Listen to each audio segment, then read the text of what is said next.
Tanta paura questa mattina a Velodastico per l'incendio che ha distrutto il noto ristorante pizzeria Ciocis in via Venini. Il violento rogo, sviluppatosi poco prima di mezzogiorno, in breve ha raggiunto la parte superiore dell'edificio. L'allarme è scattato alle 11:35, quando dal tetto e dal sottotetto del locale hanno iniziato a uscire volute di fumo e fiamme. Il locale è gestito da Gabriella Pellegrini e dal marito Egidio Corrà, che abitano nelle vicinanze. Solo ieri sera, hanno raccontato i titolari angosciati, il ristorante era regolarmente aperto e pienamente operativo. Questa mattina, intorno alle 9, il titolare era entrato nei locali per aprire e fare arieggiare gli ambienti in vista del servizio serale. Le fiamme, partendo dal vano scale, si sono propagate rapidamente alla struttura, costringendo un intervento massiccio dei soccorsi.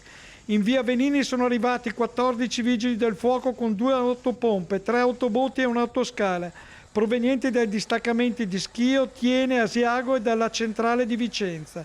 L'obiettivo principale delle squadre è stato contenere il rogo e impedire che si estendessero agli edifici vicino. Un rischio concreto vista la posizione del ristorante all'interno dell'abitato. Molte le persone evacuate. I pompieri hanno lavorato a lungo per spegnere le fiamme e mettere in sicurezza la struttura. Il fuoco ha parzialmente distrutto il tetto causando danni ingenti.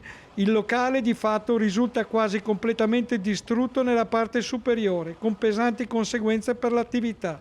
Fortunatamente non si registrano feriti. Sono intervenuti anche i carabinieri di Schio che stanno effettuando i rilievi per ricostruire con precisione l'origine del grave incendio.